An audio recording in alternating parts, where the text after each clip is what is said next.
கிறிஸ்துவுக்குள் பிரியமானவர்களே, ஆண்டவராகிய இயேசு கிறிஸ்துவின் நாமத்தில் என் அன்பின் வாழ்த்துக்கள். இன்றைக்கான இரட்சிப்பின் சத்தம் சங்கீதம் 9:10 கர்த்தாவே, உம்மை தேடுகிறவர்களை நீர் கைவிடுகிறதில்லை. ஆதலால் உமது நாமத்தை அறிந்தவர்கள் உம்மை நம்பியிருப்பார்கள்.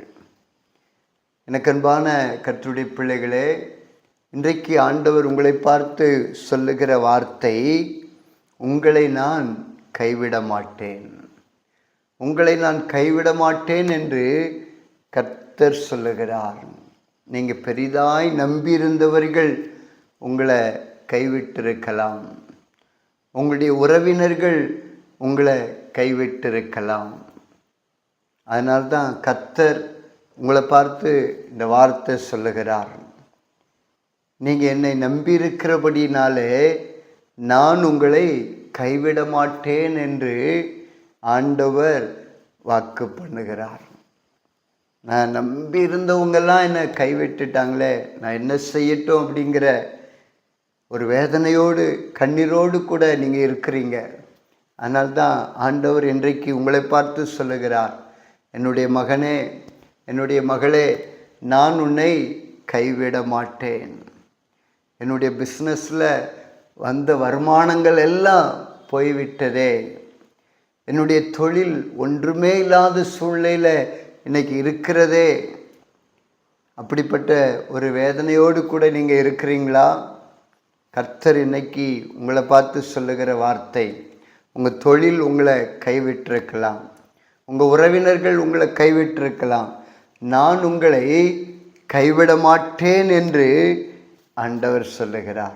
காரணம் என்னவென்றால், நீங்கள் என்னை தேடுகிறீர்கள், நீங்கள் என்னை நோக்கி ஜெபம் பண்ணுகிறீர்கள், என்னிடத்தில் உங்களுடைய விண்ணப்பங்களை வைத்து கொண்டே இருக்கிறீர்கள்.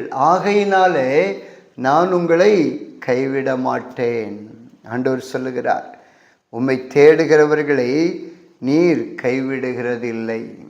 ஆண்டவரை யார் யாரெல்லாம் தேடுறாங்களோ அவர்களை ஒரு நாளும் ஆண்டவர் கைவிடவே மாட்டார்.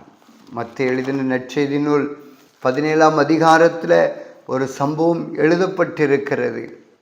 ஒரு தகப்பனார் தன்னுடைய பிள்ளையினுடைய ஆரோக்கியத்திற்காக ஆண்டவரை தேடி வந்தார். ஆண்டவரை தேடி வந்தார். ஆண்டவரிடத்தில் இப்படியாய் விண்ணப்பம் பண்ணுகிறார். மத்தேயு 17:15 வாசிக்கிற பொழுது, ஆண்டவரே, என் மகனுக்கு இரங்கும், அவன் சந்திரரோகியாய் கொடிய வேதனைப்படுகிறான், அடிக்கடி தீயிலும் அடிக்கடி ஜலத்திலும் விழுகிறான். பாருங்க, ஒரு தகப்பனார் இயேசுவை நம்பி வந்துட்டார்.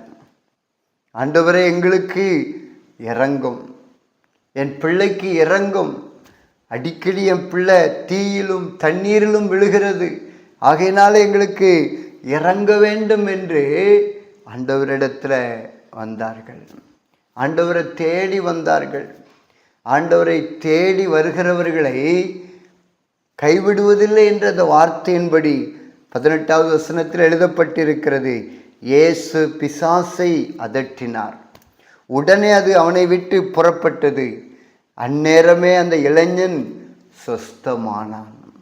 பாருங்க, அந்த மகனுக்கு சுகம் கிடைத்தது. அந்த தகப்பனுக்கு எவ்வளோ சந்தோஷம் உண்டாயிருக்கும். இயேசுவை நம்பி அவரிடத்தில் வருகிறவர்களுக்கு, விண்ணப்பம் பண்ணுகிறவர்களுக்கு உடனே அற்புதம் செய்கிற தேவன் என்பதை இயேசு அங்கே நிரூபிக்கிறார். அவரை யாரெல்லாம் தேடி வருகிறார்களோ அவர்களை அவர் கைவிடுவதில்லை. தன்னுடைய பிள்ளைக்காக இயேசு தேடி வந்தார். இயேசு கைவிடலை, அந்த பிள்ளைக்கு சுகத்தை கொடுத்தார். அதே ஆண்டவர் இன்றைக்கும் ஜீவிக்கிறார். உங்களுக்கு ஒரு நன்மை செய்வதற்காக அவர் காத்திருக்கிறார். ஏன்னா நீங்கள் அவரை தேடி வந்திருக்கிறீங்க, இயேசுவிடத்தில் வந்திருக்கிறீங்க. ஆகையினாலே உங்களுக்கு ஒரு அற்புதம் செய்வதற்காக இயேசு காத்து கொண்டிருக்கிறார். இந்த இடத்துல 14 எழுதப்பட்டிருக்கிறது, அவர்கள் ஜனங்களிடத்தில் வந்தபோது ஒரு மனுஷன் அவரிடத்தில் வந்து அவர் முன்பாக முழங்கால் படியிட்டான். இயேசுவுக்கு முன்பாக முழங்கால் படியிட்டு, ஆண்டவரே என் பிள்ளைக்கு இறங்கும் என்று தேடி வந்தபடினாலே ஆண்டவர் கைவிடவில்லை. அற்புதமான ஒரு சுகத்தை கொடுத்து வாழ வைத்தார். அதே இயேசு இன்றைக்கும் ஜீவிக்கிறார். உங்கள் பிள்ளைகளுடைய வாழ்க்கையை ஆண்டவர் ஆசீர்வதிக்க போகிறார். உங்கள் தொழிலை ஆசீர்வதிக்க போகிறார். உங்கள் வியாதியை உங்களை விட்டு நீக்கி போட போகிறார். ஏனென்றால் நீங்கள் அவரை தேடி வந்திருக்கிறீங்க.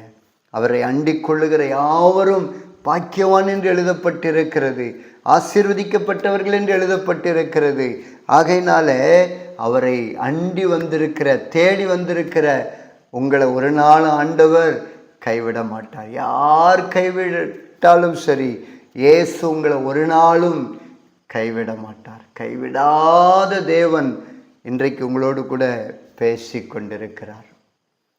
நம்ம ஜெபிக்கலாமா? பரலோக தகப்பனே, இந்த நாளில் உம்மை தேடுகிறவர்களை நீர் கைவிடுவதில்லை என்ற வார்த்தையின்படி ஆண்டவரே, உம்மை தேடி வந்திருக்கிற ஒருவரை நீங்கள் கைவிடாதுங்கப்பா. எல்லாரையும் நீங்கள் ஆசீர்வதிங்க, அற்புதம் செய்யுங்க. ஒரு பிள்ளைக்காக உம்மை தேடி வந்த ஆண்டவரே, அந்த இடத்துல நீங்கள் ஒரு அற்புதம் செய்து பிள்ளையை சுகமாக்கினீங்க, சந்தோஷத்தை கொடுத்தீங்க. அதே போல் இன்றைக்கு இப்போ என்னோடு கூட இணைந்து ஜெபிக்கிற ஒவ்வொருடைய வாழ்க்கையிலையும், குடும்பத்திலையும், தொழிலையும் அற்புதத்தை நிகழ்த்துவீராக என்று ஜெபிக்கிறேன். கைவிடாதுங்கப்பா, கைவிடாதபடிக்கு நடத்துங்க.